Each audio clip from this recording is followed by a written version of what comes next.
The last thing I saw before it went dark was a hard hat rolling past my face. It hit a rail and stopped dead. My lamp went from white to mud to nothing. I had grit in my teeth and a mouthful of old air. Something heavy slid somewhere above me, and the timbers clicked. I lay there and waited for the second fall. It didn't come.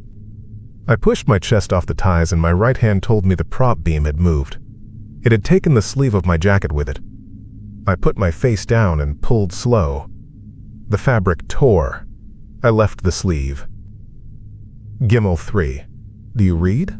I said. Quiet. The radio hissed and said nothing. Then a man's voice cut in, chopped to pieces. "Light, don't," and then it went dead again. I should say why I was in there. I hunt things. Not deer. Things that show up where people dig or dump or stay too long. 2 men hadn't come out. Their foreman said they were checking a drift under the old wash, past the second split. He didn't say it on paper. He said it in the lot, behind his truck, with the engine running. He kept looking at the door to the office. He kept touching his wedding ring. He said, "Old boys talk about a shadow down there. It eats lamps. It loves headlamps. You don't? Look, I can't write this up. Can you just go look? Please." I knew the type. I said yes. Out of habit, I laid it all out on the tailgate, where I could see it once and then stop thinking about it. Headlamp. Spare lamp. Handlight. 2 flares. Rope. Chalk. Knife. Radio. Folded map. I checked batteries. I checked the spare. I said the names of the men. I try to keep them in my head. It makes me do careful work. At the portal, there was a sheet of plywood with warm nail holes. Someone had painted "Keep Out" on it. Someone else had scrawled under that. Not kidding. A strip of yellow tape hung off a nail. That kind of thing happens when the county signs are late.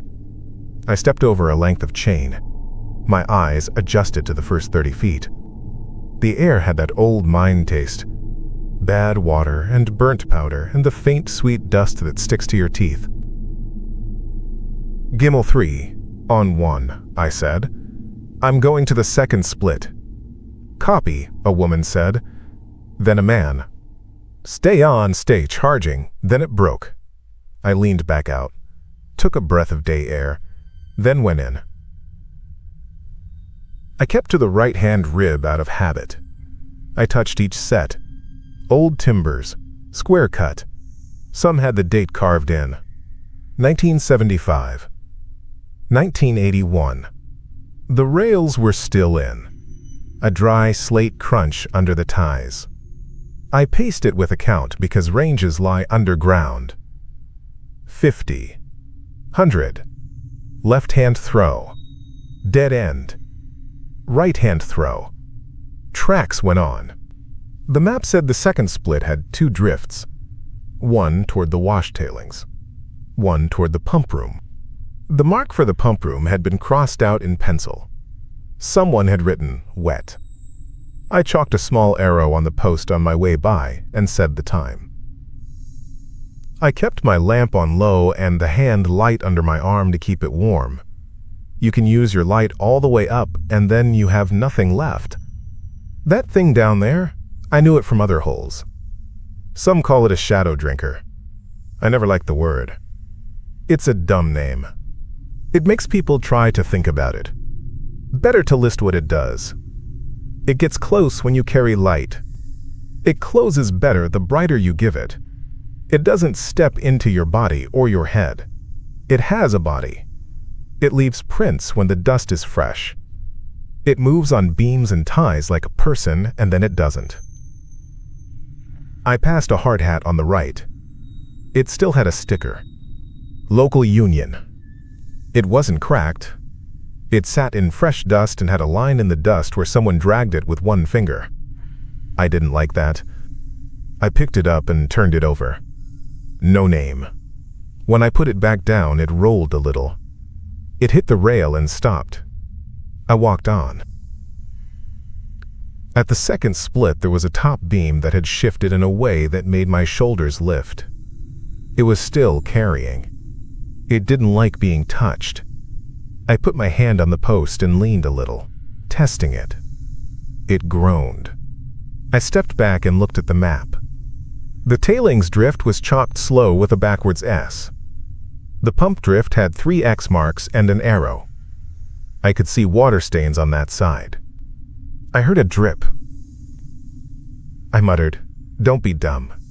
It wasn't to the mine. It was to me. I went toward tailings. The floor dipped. The walls came in. Past a small chute, the air felt colder. I heard my breathing. The hand light felt heavy. I took it out, set it on a rock, and clicked it up 1 click. The ring of light hit the rib and made a little halo on each piece of mica. The edges pulled in a hair. I flicked it up higher. The edges pulled in faster. The center dimmed in a way that wasn't a battery problem. It was the wrong feel. I lowered it. The edge eased. I killed it. The dark pressed into the spot where the light had been. It settled the way water settles after you take a stick out of it. "Okay," I said. "You're here." I got on the radio. "Kimmel 3, the thing is active." Static. Then a man's voice again, chopped and dry.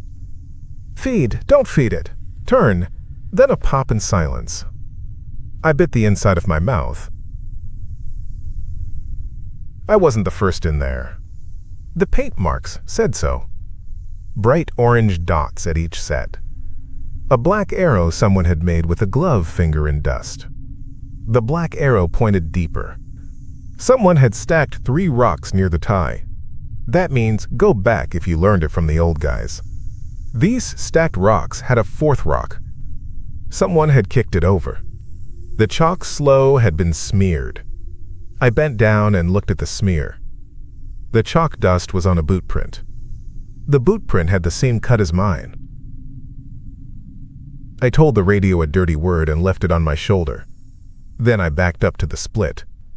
I needed a plan that didn't make light taller than my head. In the truck I had sketched one. Bait. Draw it off. Move past. Don't get greedy. Don't try to see it full in the open. It's a catcher's mitt for the light. Your eyes make it worse. Your eyes throw. I took the hand light and set it on the ties at the mouth of a left-hand drift and turned it up 1. I took a flare, put it on the ground next to the right-hand rib, unwound the cap so I could strike it, but I didn't touch it yet. I chalked a big H on the post between the drifts. I chalked an arrow with a tail pointing back to the portal, in case I had to sprint blind. My lamp stayed low. I waited. I counted to 30. Something moved past me and to the left without any sound. That's not a trick sentence. I didn't hear it. I felt the change in air and saw the hand light drop 2 steps in brightness for no battery reason at all. The dark between it and the back shrank. The circle of light got small. The metal ring around the lens got hot to the touch while I was 2 feet away. The rope on my pack twitch-tapped my arm. I flinched and my boot scuffed the tie. That small sound made it stop. The hand light pushed a little. It was like a thing sniffing a finger, if that had the weight of a room. "Yeah," I said. It was right there. I didn't say anything else. I held still until my neck hurt. Then I slid 1 step right, a slow slide so my pants wouldn't make noise on the ties. I didn't look down the left-hand drift. I didn't want to throw light at it. I slid another step. I kept my lamp pointed at my feet. I looked down at my own boots. I didn't look up. The hand light hung on. The edge of it wavered the way heat off a road wavers. No, not a metaphor. It really wavered. The dust in the beam rolled the wrong way. I got past the split and into the right-hand drift. It was lower and tighter and felt like the right choice because it felt wrong. I breathed through my teeth, slow. The post had a mark at waist height. 3 slash marks, thick, fresh. I took 5 steps, and the mind shifted. A small roof slab settled a half-inch and popped a splinter on the post. Dust fell in a sheet. I crouched and put my head down. That tiny fall set my lamp into a flicker. I tapped it with my finger and it steadied, but the spray of dust took the edge off the beam. The beam went warm and thin. I needed to move. I needed to get a stable set above me. I went 2 more steps, and then the floor fell an inch under my left heel and my boots slid in dry fines like round seeds. I put my hand out and the world tilted and I kissed the rib. My jaw hit and I tasted old rock. Something in the space behind me took that as a cue. It came close. The handlight back at the split choked. It made the kind of sound LEDs make when they die. A high pop you can't pick out if you're not listening for it. The world went black behind me like a door closed. I didn't have time to light the flare. I didn't have space to swing my rope around to saw a prop. My plan moved to plan C. I got the spare lamp from my chest pouch with my teeth. I clicked it with my thumb. It came on full. I didn't care. I shoved it left, away from me, slid it on the floor into the back of the drift. The cone swept the roof, the post, the back. The roof looked smooth in the blast. The post looked too thin. The light hit something near the top beam and then it didn't. It disappeared into a shape that was not roof and not post. It ate the circle and made a hole in it and walked it toward me. I saw it full then. It helped that there was a minecart to the left. The cart was hip high. The thing's hip was higher. It filled the height up to the crossbeam without stooping. One hand hung down and almost touched the railhead without it bending. The fingers were as long as the distance across one tie. It put 1 foot down and stepped across both rails and put weight on a tie with no give. Its chest was wide as the cart side. Where a face should be, there was smooth black that gave back nothing. Not shine. Not dull. Nothing. The only reason I knew where it was because it took the light and made it shorter. I didn't look at it directly for more than a blink because the spare had already dimmed to a camp candle. I looked at the cart, at the rails, at the beam. I measured in my head. I said, right. Okay, to keep my muscles from locking. I tore the flare with both hands and my teeth, and it lit with a scratch and made bad red. It hissed. I held it low, not high. The hiss made it look. The red light shrank fast. It swallowed that puny red as if I had put a hand under water. It stepped once, twice. It was 5 ties away, then 3, then 1. It didn't bump the post. It did not have to, because the post leaned for it. That felt wrong in a way that had nothing to do with feelings. It was geometry wrong. I slid backwards and clipped my heel on the cartwheel and sat hard. The flare spit and went dim, and I put it on the tie near the right-hand rail and left it. I kicked the cart with my other foot. It rolled forward a foot and hit a rock. The wheel made a sound like a trumpet. I hated that sound my whole life in holes. It calls everything. That sound saved me anyway. The thing turned its head to the small glare the flare still gave. In that move, I had a behind-the-back second. My hand found the rope. I slid the loop over the prop 2 sets back. I jerked and pulled it tight and put both feet against the rail and pulled like a bad dentist until the fiber bit into the soft wood around the prop. The prop cut. The top beam moved down a finger. Dust ran like dry flour. I pulled again. The top beam groaned. A slab shelved off and fell and hit the rail beside my ankle. The sound made the radio on my shoulder squeal.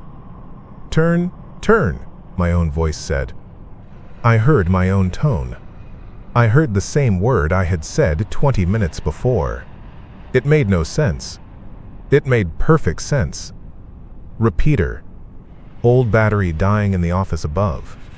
My words bouncing back with delay. Me feeding myself wrong.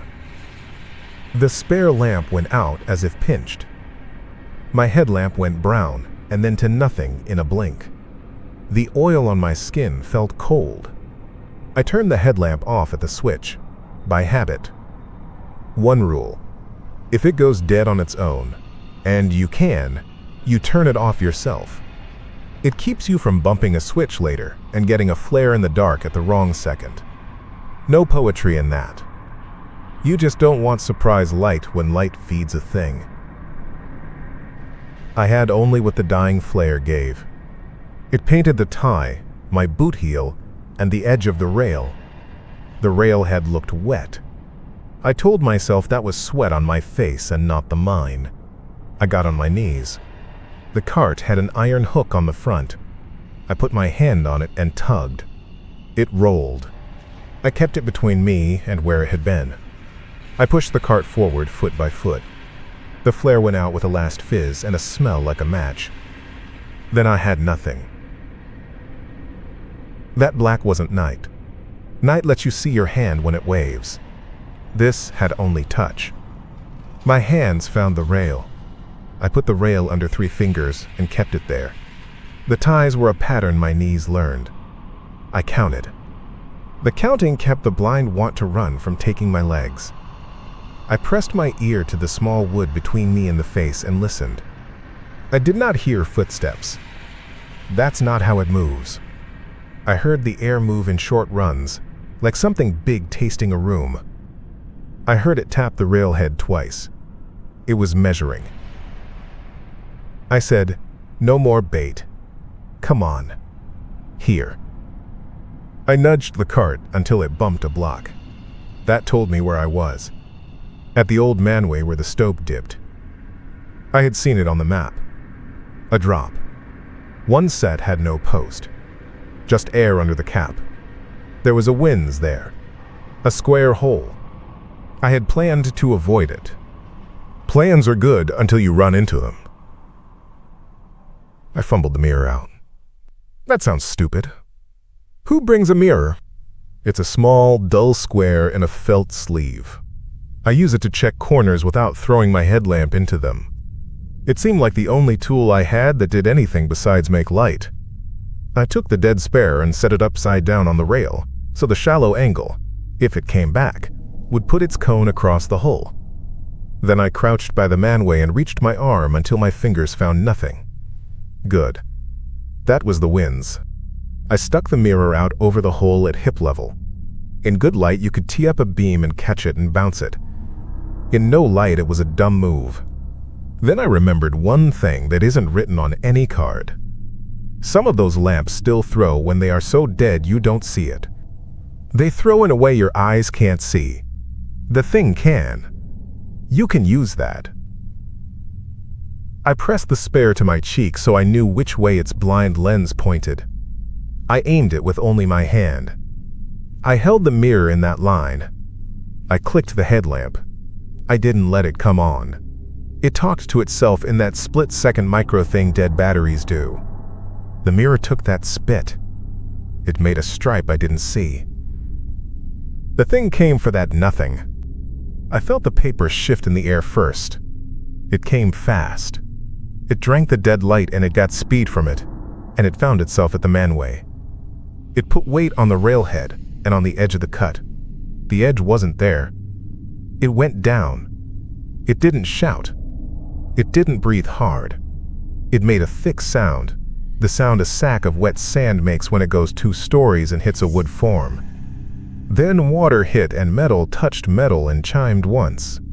The cart rocked.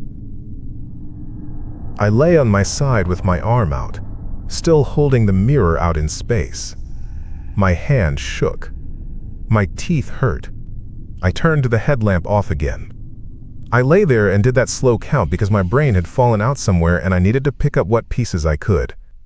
When I got to 60, I moved the cart back a foot and put it over the manway and dropped the hook in the ring. Stupid shield, but better than air.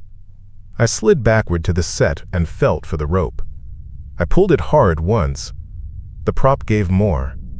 A second slab tilted and slid.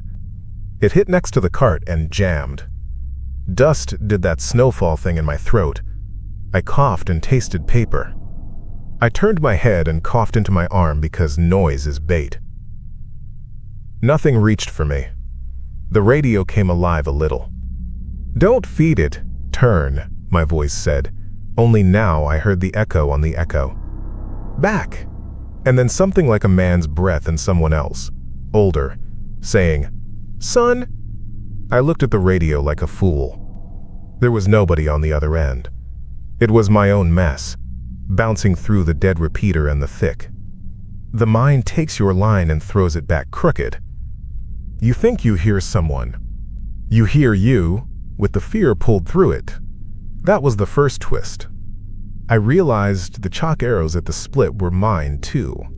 I had put them wrong in my first pass without knowing my first pass had been in a circle. I had followed me down into the part where it had to walk. I had made signs and obeyed them.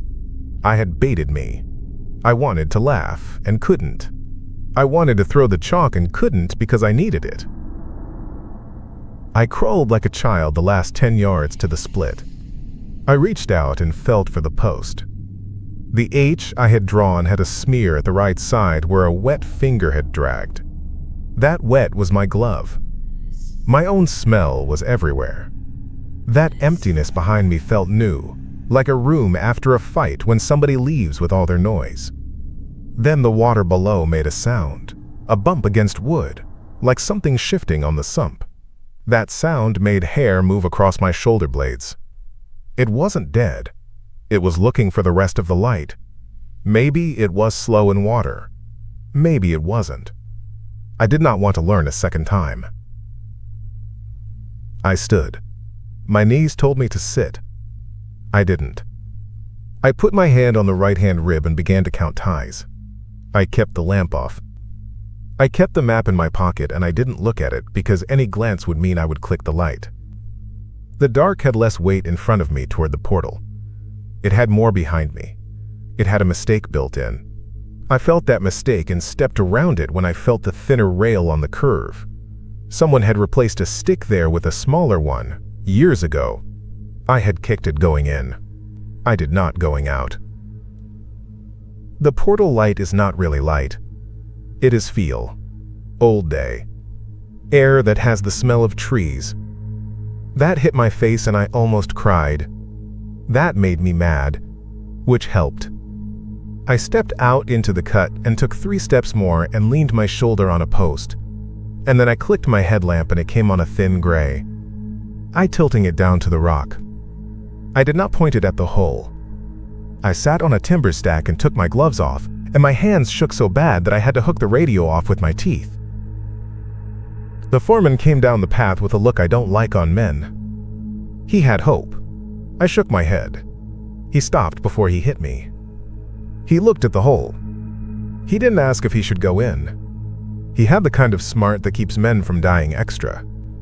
He handed me a bottle and I drank and water went in my windpipe and I coughed until I saw little dots. "It's in the sump," I said. "Or near it. It ate the lights I put. It goes fast when you feed it. It doesn't care about sound unless you add light. It copied my marks." No, it didn't. I did that. I followed my own arrows. I said words and they were garbage in my mouth. He nodded like people nod when they hear bad news they already knew. "Old guys said don't bring a headlamp to that drift," he said. "Said tie a candle to your belt and use it like a rat to test holes." "What did you do?" "I brought a headlamp," I said. "And a spare and a hand light. I used all of them." I put a mirror over a drop and I lured it without seeing it and I think it fell. He looked like he wanted to make a call. He rubbed his ring again. He opened his mouth and the radio on my chest woke up. "Right, split," my own voice said. "Bait," my voice said. "Don't be dumb," I said. And then, "You're here." It played my words back to me with a little time laid on them like a coat. The foreman blinked at the radio. He had his own. He took it off his belt and turned it off and back on. It stayed dead. Mine kept talking. It went into feedback with itself, and then the battery smell bloomed and it died for good. I set it down next to my boot and didn't touch it anymore. We waited and watched the hole. We saw nothing. We saw what any two men see when they look into a mine mouth. Black. A fly. Dust. We heard a car up on the road. We heard the water low in the valley. After a while I stood. My right leg didn't like that. I sat back down and then stood anyway. "You're not going back in there," he said. My right leg said the same thing. My chest said the same thing. My brain said something else. It said the part nobody gets. It said the part one I'm going to hand to you at the end. Because I have to. That's the twist I didn't want to say, but I don't get to want things. It didn't stay in there. Not all of it. That's not fog words. That's not magic. It soaked my lamps all the way down. It took what they had, and some of that stays in you because you're just bags with salt water and currents in them. When I sat on that stack, I could feel my headlamp get warm in my hand when it was off. It isn't supposed to do that. I have held dead lamps after bad days. They don't throw heat. Mine did. It warmed in my palm like something taking a last sip. In the mouth of the hole, it was colder than sweat. My sleeve was gone from when the prop grabbed it. The skin under it had a line of dust that didn't leave when I rubbed it. That dust line had a shape. 5 long marks, wide at one end and narrow at the other. I hadn't felt those on the way out. They weren't cuts. They were just a map on my forearm. I rubbed again, and the marks lightened, and then they came back a little when I clicked the lamp. That's me saying that some of the light I had wasn't in the lamp anymore. It was in me, and something else knew my skin where it had pressed. The foreman didn't see that. He saw a man with one sleeve, dust, and a head cut. He saw his job floating away if someone got hurt. He put a hand on my shoulder, and he looked at the hole and he said, "We'll tell them a wall is down. We'll cap it. We'll write to the families and say we found nothing. We won't bring boys down there with light. We won't." He looked like he was asking me, like I gotta decide. I don't get to decide. I nodded anyway, because sometimes a nod is a shield and I didn't have others left. That should be the end, right? It wasn't. 2 nights later, I woke because something tapped metal in the back shed. A little tick. Not a man at a door. A rail on a tie. There is no rail in my shed. I have a workbench and a lawnmower and a stack of 2x6s and a coffee can full of lag bolts. I lay there and I counted like a fool. The tick came again. I went to the back door with my headlamp in my hand, not on my head, because I learn sometimes.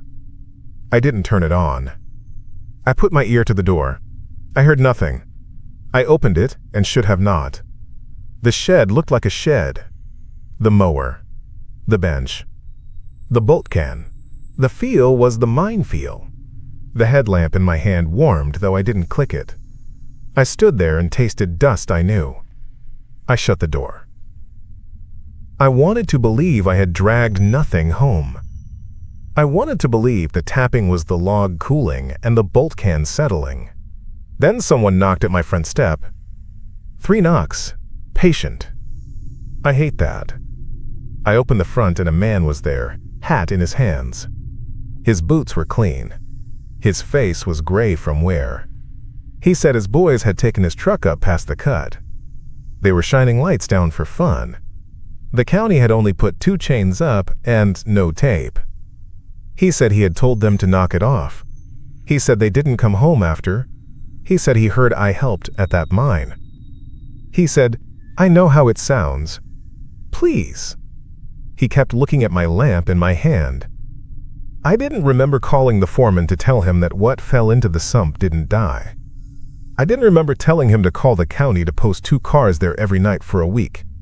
I had not slept. I had not done much. That's probably the real twist. What keeps a thing working in the dark walks after.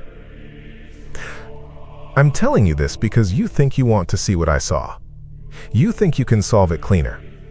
You think you can bring better gear. Don't. But that's the lie at the end. Here's the trap.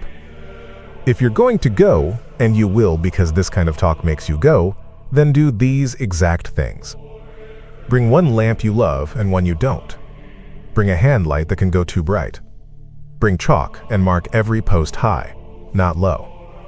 Don't bring a mirror unless you plan to hold it over air.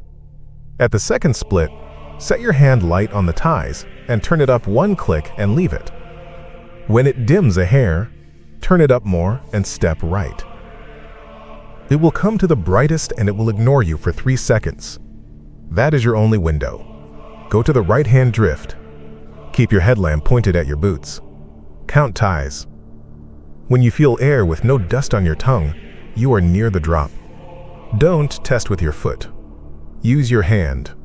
Put the cart over the hole and lock it. Then, and this matters, click your headlamp on and off in little taps with the switch. It will drink those taps and take its own step. You will hear it. The sound is a wet sack hitting wood. When you hear that, don't cheer. Don't turn around. Get out. Don't look back. That is my advice. You should go. They stacked more chain now, but you can step over it. The plywood sign is still there. You can bring your own map and draw over mine. Make your own marks and see if you follow them. Take a big light. Take the biggest you can buy. Hold it high and don't be cheap with it. Feed it. Let it learn you. Then, when you feel the warmth in your palm where the lamp sits, you'll understand the part one can't put in a story. You'll see the cart, the rails, the beams, the water. You'll hear the tick on metal when you lie in bed after. When you do, call me. Tell me you took it. Tell me it likes you better now. I've been trying to hand it off since I walked out of that drift, and I'm tired of hearing my own voice telling me not to feed it.